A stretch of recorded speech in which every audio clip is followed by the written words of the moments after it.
जय हिंद मेरे प्यारे साथियों। आज के इस वीडियो में आपको बताऊंगा कि मध्य प्रदेश पुलिस कांस्टेबल के फिजिकल में आखिर कौन कौन से दस्तावेज आपको लगने वाले हैं। बहुत सारे बच्चे ऐसे हैं जो दस्तावेज को लेकर परेशान हो रहे हैं। एंट्री से लेके एग्जिट तक कौन कौन से दस्तावेज आपको लगने वाले हैं और दस्तावेज का क्या क्रम होना चाहिए, मतलब सीक्वेंस क्या होना चाहिए। कहीं ना कहीं आपको जो है दस्तावेज लगने वाले हैं तो कितनी फोटोकॉपी आपको लगने वाली है, और कहीं ना कहीं बच्चे रोजगार पंजीयन को लेकर हो, नए पुराने दस्तावेज लेकर हो, और कितनी फोटो इसमें आपकी लगने वाली है, इस वीडियो के माध्यम से आप समझ पाएंगे। सबसे पहले मैं बात करता हूं, जब आप एंट्री गेट से एंटर होंगे तो सबसे पहले आपका फिजिकल एडमिट कार्ड लगेगा।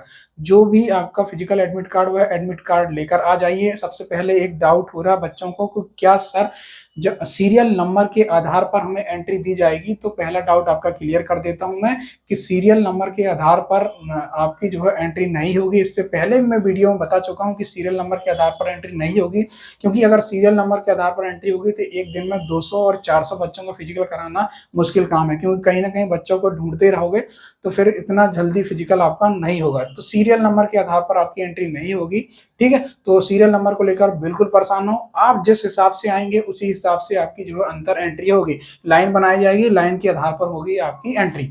एक डाउट आपका क्लियर हो गया। अब जैसे ही आप अंदर एंटर होते हैं तो सबसे पहले आपका लगेगा फिजिकल एडमिट कार्ड प्लस आधार कार्ड। उसके बाद आपकी एंट्री हो जाएगी, एक रजिस्टर में एंट्री और सिस्टम में एंट्री, दोनों आपकी एंट्री हो जाएगी। जैसे अंदर आप जाएंगे तीनों इवेंट आपके हो जाएंगे। फिर होगा आपका डॉक्यूमेंट वेरिफिकेशन। डॉक्यूमेंट वेरिफिकेशन में कौन कौन से दस्तावेज लगने वाले हैं, सबसे पहले मैं बात करता हूं कि फोटो लगने वाली आपकी। सबसे पहले एंट्री में एक फोटो लग जाएगी, दूसरा आपकी डॉक्यूमेंट वेरिफिकेशन में एक फोटो लग जाएगी, मतलब दो फोटो यहाँ पर आपकी लगने वाली हैं। तो दो फोटो में ध्यान दें, तो दो ऐसा नहीं है कि दो फोटो तो दो ही फोटो लेंगे, अरे 5-7 फोटो लगेगा, कोई दिक्कत नहीं।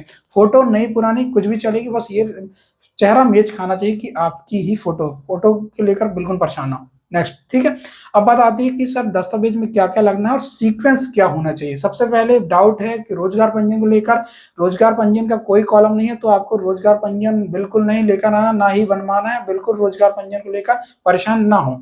दूसरा एक आता है कि सीक्वेंस क्या होना चाहिए। सीक्वेंस के लिए बता दूं आपको, और जितने भी आप डॉक्यूमेंट, एक ओरिजिनल कॉपी लगेगी पूरे दस्तावेज के, आपके ओरिजिनल मूल प्रति प्लस 2 बंच फोटोकॉपी के। 2 बंच फोटोकॉपी के क्या क्या सीक्वेंस होना चाहिए, सीक्वेंस बता दूंगा। 2 बंच आपको फोटोकॉपी कर लेना है, सीक्वेंस में बता देता हूं। और सारे जो फोटोकॉपी उसमें आपको स्वप्रमाणित या आप सेल्फ अटेस्टेड यहाँ पर आप लिख लें, ठीक। नेक्स्ट, सबसे पहले आपका लगेगा फिजिकल एडमिट कार्ड। जो आपका फिजिकल एडमिट कार्ड आया वो आप एडमिट कार्ड लगा लें। इसके बाद आपको जो है आधार वेरिफिकेशन के लिए आपको आधार कार्ड लगने वाला है। ध्यान दें, आधार वेरिफिकेशन आपका होगा तो आधार आपका अनलॉक होना बहुत जरूरी है, तभी आपका आधार वेरिफिकेशन होगा। नहीं तो अनलॉक नहीं होगा तो आपको जो है कहीं ना कहीं परेशानी का सामना करना पड़ेगा। तो आधार कार्ड से आधार, हालांकि दिक्कत नहीं है, गूगल पे आप जाएंगे, वहां पर आधार देखेंगे, वहां पर आधार कार्ड ऑप्शन में जाएंगे तो फिर वहां पर हालांकि हो जाता है, मैंने वीडियो डाला हूं, आप वहां पर देख सकते हैं कि कैसे अनलॉक होता है। नेक्स्ट देखें, आपकी 8वीं या 10वीं की मार्कशीट को, 8वीं इसलिए बोल रहा हूँ कैस्टी कैटेगरी के, तो 8वीं की मार्कशीट, क्योंकि कहीं ना कहीं आपकी जन्म तिथि वेरीफाई हो गई। 10th की मार्कशीट यहाँ पर आपकी लगने वाली है। शैक्षणिक योग्यताएं की बात करो तो शैक्षणिक योग्यताएं आपने जो भी करे होंगे, 10th के बाद 12th करे होंगे, कॉलेज करे होंगे, पोस्ट ग्रेजुएशन आपने करे होंगे, तो ये मार्कशीट यहाँ पर लगने वाली है। नहीं है तो आप बिल्कुल परेशान ना हो। नेक्स्ट आती है कि एसटी, एससी, ओबीसी कैटेगरी के जाति प्रमाण पत्र अनिवार्य है। जाति प्रमाण पत्र आपको यहाँ पर लगने वाले हैं। बात आई आती है कि सर हमारा पुराना जाति प्रमाण पत्र है, तो पुराना जाति प्रमाण पत्र भी चल जाएगा। नया जाति प्रमाण पत्र है आपके डिजिटल, तो वो भी चल जाएगा, आपको इसको लेकर बिल्कुल परेशान नहीं है। अब बात आती है कि जाति प्रमाण पत्र सर मेरा नाम पूरा है, नहीं है, तो पूरा नाम नहीं है, कोई दिक्कत नहीं, नाम होना चाहिए। पिताजी का नाम पूरा नहीं है, सरनेम नहीं है, कोई दिक्कत नहीं, पिताजी का नाम होना जरूरी है, तो आप इसको लेकर बिल्कुल परेशान नहीं होइए। ऐसे ही आधार कार्ड में आता है कि सर मेरा नाम पूरा है लेकिन पिताजी का नाम पूरा नहीं है, तो इसको लेकर परेशान नहीं हो, पूरा नाम, बस नाम में मिस्टेक नहीं होना चाहिए, ठीक है।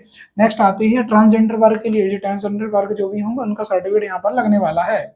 नेक्स्ट आता है होमगार्ड या नगर सैनिक। जो भी होमगार्ड या नगर सैनिक है उनके लिए जो है सेवा, 3 साल की सेवा हो गई होगी उनकी, तो इनका सर्टिफिकेट यहाँ पर लगने वाला है। नेक्स्ट अगर आप देखेंगे मूल निवासी प्रमाण पत्र, मूल निवासी प्रमाण पत्र आप देखे हैं तो मूल निवासी प्रमाण पत्र, एक मूल निवास बनता है पूरी फैमिली का, पिताजी का नाम का, और पूरे फैमिली मेंबर उसमें ऐड होते हैं, इसमें नाम आपका भी होना चाहिए पुराना।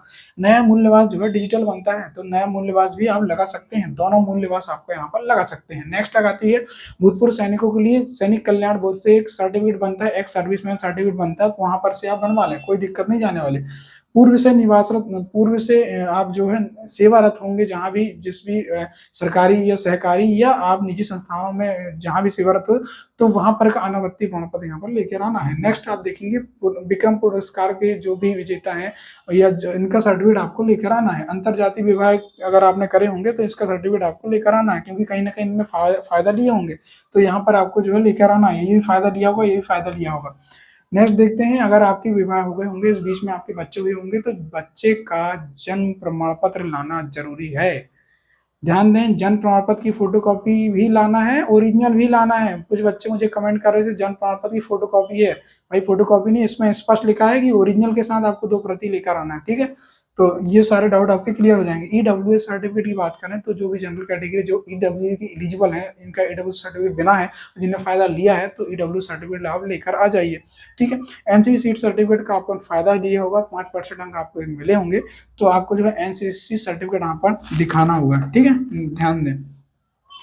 और जो भी एसटी, एससी और ओबीसी कैटेगरी के अभ्यर्थी हैं, उनके लिए यात्रा भत्ता दिया जाता है। तो यात्रा भत्ता के लिए ध्यान दें, आप जहां से भी यात्रा कर रहे हैं, तो ध्यान दें, आपको या ट्रेन से यात्रा कर रहे होंगे आप, या बस से यात्रा कर रहे होंगे, तो आपको जो है ट्रेन या बस की टिकट लाना जरूरी है, तभी आपको जो है यात्रा भत्ता दे होगा। तो ये आप कर लें। तो यात्रा भत्ता के लिए आपको बैंक पासबुक लगने वाली है आपके, ठीक है। एक फोटोकॉपी आपके पास आधार कार्ड की लगेगी और एक फोटोकॉपी आपकी लगेगी बैंक पासबुक की। तो वहाँ पर आपको जो है फॉर्म भर दिया जाएगा, और फिर आपको जो है यहाँ पर आपका अकाउंट में जो है यहाँ पर यात्रा भत्ता की जो भी राशि आपको सरकार तरफ से दे हो जाएगी। तो ये सारे डॉक्यूमेंट जो है मैंने बताया कि ये सीक्वेंस से आप सारे डॉक्यूमेंट बना लें। आप 2 बंच बना लें फोटोकॉपी के, एक आपका जो है मूल प्रति ओरिजिनल आपकी रहेगी। तो ये सारी चीजें आपकी लगने वाली हैं।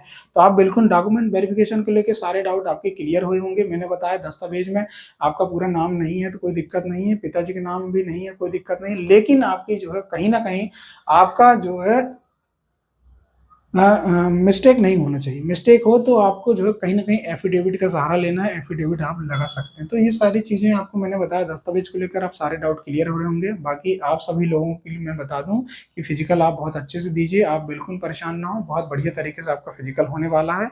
और फिजिकल होने के बाद हमें नंबर जरूर बताइएगा कि आपके कितने नंबर आए, ठीक है, क्योंकि कहीं ना कहीं इसके बाद हम कट ऑफ का वीडियो बनाएंगे। जब आपके पूरे फिजिकल खत्म हो जाएंगे, उसके बाद कहीं ना कहीं कट ऑफ का वीडियो बनाएंगे।